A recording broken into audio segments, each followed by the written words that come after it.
খালেদা জিয়াকে বহনকারী এয়ার অ্যাম্বুলেন্সটি আগামীকাল হিথ্রো বিমানবন্দর থেকে রওনা দেবে। নেতাকর্মীদের ভিড় না করার অনুরোধ মির্জা ফখরুলের। দীর্ঘ ২.৫ মাস অচলাবস্থার পর আজ খুলছে খুলনা প্রকৌশল ও প্রযুক্তি বিশ্ববিদ্যালয়। ক্লাস বর্জনের ঘোষণা শিক্ষক সমিতির। ক্ষেপণাস্ত্রের পরীক্ষা চালিয়ে উত্তেজনা আরও বাড়ালো পাকিস্তান। ভারতীয় পতাকাবাহী জাহাজ বন্দরে প্রবেশে নিষেধাজ্ঞা ইসলামাবাদের। দেখছিলেন ক্রাউন সিমেন্ট সংবাদ শিরোনাম।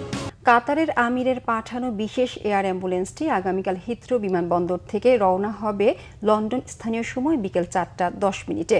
মঙ্গলবার সকাল 10:30 থেকে 11:30টার মধ্যে শাহজালাল বিমানবন্দরে পৌঁছাবে বলে আশা করা হচ্ছে।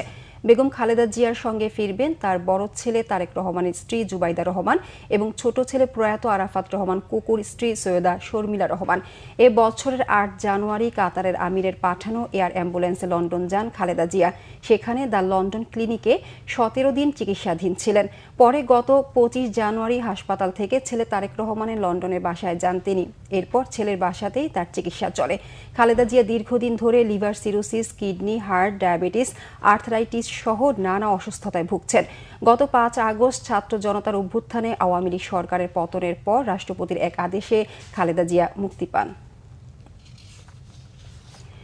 এদিকে বেগম খালেদা জিয়াকে অভ্যর্থনা জানাতে শুধু দলীয় নেতাকর্মী নয়, পুরো দেশের মানুষ প্রস্তুত রয়েছে, জানিয়েছেন বিএনপি মহাসচিব মির্জা ফখরুল ইসলাম আলমগীর। রাস্তায় যানজট সৃষ্টি না করে দুই পাশে পতাকা হাতে নেতাকর্মীদের দাঁড়িয়ে থাকার আহ্বান জানান বিএনপি মহাসচিব।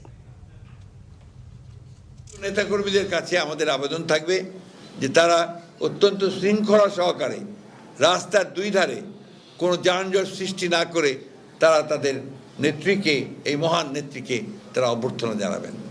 আমরা যেটা সাজেস্ট করেছি যে এক হাতে জাতীয় পতাকা আর এক হাতে দলীয় পতাকা দিয়ে আমরা তাকে অভ্যর্থনা জানাবো। দীর্ঘ ২.৫ মাস অচলাবস্থার পর আজ থেকে খুলনা প্রকৌশল ও প্রযুক্তি বিশ্ববিদ্যালয় কুয়েটে এর ক্লাস শুরু হওয়ার কথা থাকলেও দেখা দিয়েছে অনিশ্চয়তা। ছাত্র আন্দোলন ঠেকাতে গিয়ে তদন্ত ছাড়াই বিশ্ববিদ্যালয়ের ভিসি ও প্রো ভিসিকে অব্যাহতি দেয়া ও শিক্ষক শিক্ষার্থীর উপর হামলাকারীদের বিচার দাবিতে ক্লাস বর্জনের ঘোষণা দিয়েছে শিক্ষক সমিতি। খুলনা থেকে আতিয়ার পারভেজের রিপোর্ট।